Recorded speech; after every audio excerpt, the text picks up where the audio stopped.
Assalamualaikum warahmatullahi wabarakatuh. Kali ini Mimin akan membahas komik baru yang berjudul YouTuber yang menjadi pawang dari para monster beracun. Cerita ini menceritakan tentang Soryong yang merupakan seorang YouTuber di kehidupan sebelumnya. Namun dia tewas karena digigit oleh ular Black Mamba. Dan di kehidupannya yang baru, dia bergabung dengan Kelantang dan berkeinginan untuk melihat monster beracun di dunianya yang sekarang. Komik ini bergenre action, fantasi, dan juga material arts. Dan tak perlu berlama-lama lagi, mari saja kita mulai ceritanya. Soryong, ini adalah perjalanan pertamamu keluar, jadi berhati-hatilah. Dan jangan lupa, jika kau adalah bagian dari keluarga Tang, sudah saatnya kau belajar mengatur orang lain, dan kau akan memimpin mereka. Tapi jelas itu membuat Soryong panik. Namun Cheol-san memberitahu, jika Soryong adalah pasangan Hua, maka dia jelas memiliki otoritas yang tinggi. Namun didorong oleh semangat yang diberikan oleh Hua, seketika itu membuat pria itu menjadi bersemangat. Namun semua itu adalah kejadian sebelum mereka bertemu dengan kelompok yang lain. Soryong yang belum memiliki banyak pengalaman memimpin, dia bertanya kepada Wolfgang, apakah mereka harus berbagi informasi dengan dua kelompok itu. Terpikirkan jika informasi yang mereka dapatkan telah dijual oleh kelompok yang berbeda. Seketika Hua marah dan mengatakan, jika orang yang berani melakukan ini, mereka harus membayar mahal atas perbuatannya. Mendengar nama Kelantang dan mengetahui jika salah satu dari 3 bunga murim ada di sana, seketika itu membuat dua kelompok ini langsung kehilangan nyalinya. Kami klan Central Wind tidak berniat untuk mengganggu urusan Kelantang Sichuan, jadi kami akan segera undur diri. Begitu juga dengan Sekte Noble Origin, mereka semua yang telah kehilangan nyali seketika berkeringat dingin dan langsung mundur dari tempat itu. Meski dua sekte itu melarikan diri, namun Wolfgang memperingatkan jika kemungkinan besar semua ini belumlah berakhir. Untuk sekarang, kita akan mendirikan tenda di sini dan bergantian berjaga. Mereka mungkin bersembunyi dan menunggu saat yang tepat untuk bergerak. Gupai, cari tempat di mana mereka mendirikan tenda. Dan sekarang cerita berganti di tempat sarang lebah. Melihat para lebah berukuran raksasa berkeliaran di dekat sarangnya, seketika itu membangkitkan semangat Soryong. Tapi bukankah koloninya terlalu kecil? Mungkin mereka hanya berisi beberapa ratus. Dan ukuran tubuh lebah ini, mereka memiliki ukuran yang tidak normal. Tapi Hua tidak familiar dengan kata koloni, sehingga itu membuat Soryong menjelaskannya. Maksudku adalah kelompok para lebah itu. Biasanya sarang kecil akan berisi sekitar 5-7 ribu lebah.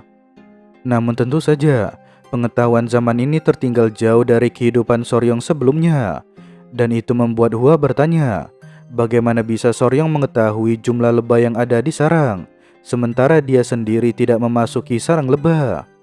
Namun pria itu memberitahu, jika dia bisa memperkirakan dari melihat berapa banyak lebah yang keluar masuk dari sarang mereka. Namun sesaat setelah itu Gupai datang melapor, "Pemimpin, kami sudah menemukan lokasi dari kelompok yang sebelumnya. Dan seperti yang diduga, para sialan itu memang berada di sisi yang berlawanan. Mereka tidak melakukan banyak hal, tapi jika sesuatu terjadi, mungkin mereka akan membuat pergerakan. Jika situasinya seperti itu, maka kita akan menunggu sampai malam dan memanen madu dengan menggunakan metode kelantang." Tapi karena Soryong yang penasaran bagaimana metode kelantang untuk memanen madu, seketika itu membuat Wolfgang memberitahu jika mereka akan membakar daun mugwort dan asapnya bisa menenangkan para lebah, dan di saat itu mereka bisa memanen madunya. Namun ada sebuah masalah, jika saat ini angin sedang berhembus ke arah mereka. Tunggu, jika angin mengarah ke tempat ini, bukankah itu akan menyembunyikan aroma kita? Dan kalau begitu, aku akan memanfaatkan kesempatan ini untuk masuk ke sarang lebah. Tapi karena Golden High-Red King Bee adalah makhluk beracun tingkat menengah, tentu saja keputusan yang gegabah itu membuat Hua khawatir dan langsung menarik Soryong untuk kembali. Namun pria itu sama sekali tidak peduli dan dia ingin memenuhi hasratnya untuk menyentuh Golden High-Red King Bee. Tapi tanpa sengaja, ada sebuah batu yang terjatuh dan berguling masuk ke sarang Golden Bee.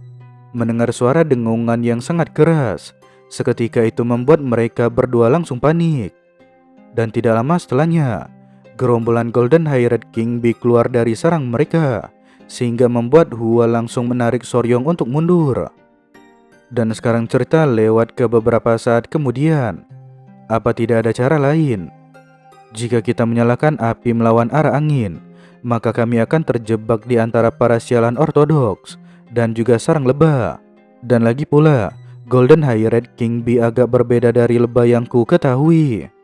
Mereka bisa mendeteksi getaran dari jarak 30 meter. Bahkan lebah tanah tidak bisa melakukan itu. Namun sesaat setelah itu, Hua datang menghampiri. Sepertinya anak-anak sudah menghabiskan makanan mereka dan mereka terus mencoba untuk melarikan diri. Jadi aku membawanya ke sini. Namun Hua mulai memahami Soryong dan dia bertanya apakah sudah ada kemajuan. Namun Soryong memberitahu jika dia masih butuh waktu untuk menyelidiki. Namun Hua merasa jika pertanyaannya sudah menekan Soryong. Akan tetapi dia meminta pria itu untuk menikmati waktu ini dan jangan merasa terbebani dan fokus saja pada hal itu. Namun di tengah-tengah pembicaraan mereka, di dekat sana terdapat dua monyet yang sedang berkelahi. Namun Soryong juga menyadari sesuatu karena di dekat mereka tercium aroma feromon. Nona Hua, sekarang ayo kita pergi karena para lebah ini akan menyerang. Tidak meragukan perkataan dari Soryong, wanita itu langsung bergerak sembari membawa tunangannya pergi menjauh. Setelah beberapa meter mereka mundur, namun seketika Hua terkejut karena para lebah itu benar-benar keluar dari sarang mereka. Dan secara bersamaan, mereka menyerang dua monyet yang sebelumnya berkelahi. Meski para monyet memiliki tubuh yang jauh lebih besar, namun mereka sama sekali tidak berkutik ketika dihadapi oleh ribuan Golden High-Red King Bee. Soryong, bagaimana kau tahu jika para Golden Bee akan menyerang? Kau memberitahuku untuk menjauh, bahkan sebelum mendengar suara dengungan mereka. Soryong mengungkit kembali jika sebelumnya dia mencium sebuah aroma. Hua juga memberitahu jika dia samar-samar juga mencium aroma itu. Namun Soryong bertanya-tanya, apakah Hua bisa membedakan aroma dari feromon? Nona Hua, apa Anda tahu aroma apa yang Anda cium sebelumnya? Aku mengetahuinya. Bunga magnolia memiliki aroma yang sama dengan aroma yang aku cium sebelumnya. Tapi seketika Soryong mendapatkan sebuah ide. Namun di saat yang sama itu membuat Hua malu karena bahunya telah disentuh oleh Soryong. Tapi sebaliknya, Soryong yang telah mendapatkan sebuah cara untuk menyingkirkan kelompok ortodoks, saat ini dia malah sedang tersenyum jahat. Sekarang cerita berganti di kelompok ortodoks. Sembari duduk di depan api unggun, mereka membahas kapan kelantang akan mulai mengumpulkan madu. Namun ada yang memberitahu jika itu sulit untuk ditebak, karena 3 hari yang lalu kelantang berkeliaran ke mana-mana, tapi sekarang mereka menjadi hening. Namun tujuan dari kelompok ini yaitu untuk membuat lilin lebah yang berasal dari Golden High-Red King Bee. Benda itu sangat berharga karena digunakan khusus oleh keluarga kekaisaran.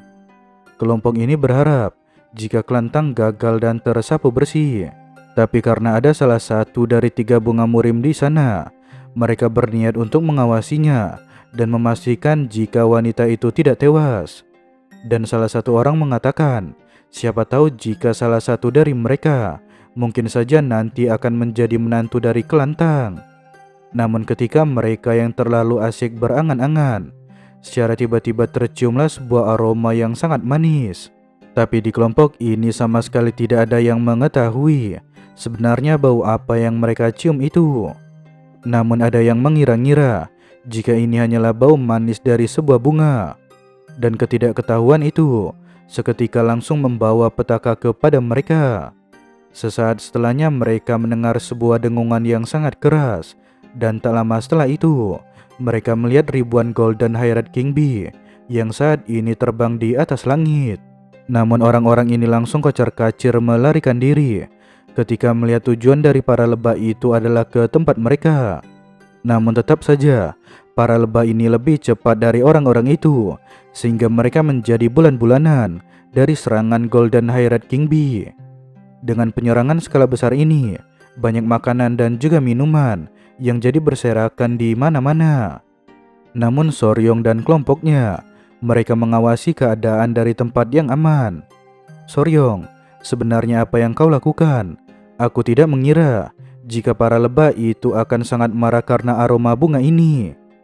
Itu karena aku memerintahkan para lebahnya untuk melancarkan serangan penuh. Aroma bunga itu kebetulan memicu perintah penyerangan. Feromon, sinyal kimia yang digunakan para binatang dengan spesies yang sama untuk berkomunikasi, khususnya serangga sosial seperti semut dan juga tawon. Mereka sangat bergantung pada feromon. Feromon yang kumanfaatkan adalah aroma yang para lebah keluarkan saat mereka melancarkan serangan penuh, dan itu disebut isomali asetat. Jadi maksudmu, bunga magnolia memancarkan aroma yang sama dengan yang dipancarkan para lebah sebagai sinyal untuk menyerang. Dan dengan perginya para Golden Haired King Bee yang saat ini melancarkan serangan skala penuh, jadi saat ini mereka memiliki kesempatan untuk memanen madu dari Golden Bee. Dan dengan persiapan mereka, Soryong dan kelompoknya membawa sebuah daun yang telah dibakar dan masuk ke dalam sarang lebah. Namun sesaat setelah tiba di sana mereka sangat terkejut ketika melihat sarang lebah yang begitu besar dan juga berbaris di mana-mana. Namun Wolfgang sangat bersyukur jika para lebah sedang meninggalkan sarang mereka. Namun ada sebuah keanehan, tidak peduli sarang manapun yang mereka lihat, akan tetapi di sana sama sekali tidak ada madu yang tersimpan. Wolfgang yang merasa aneh mengatakan jika hal ini belum pernah terjadi.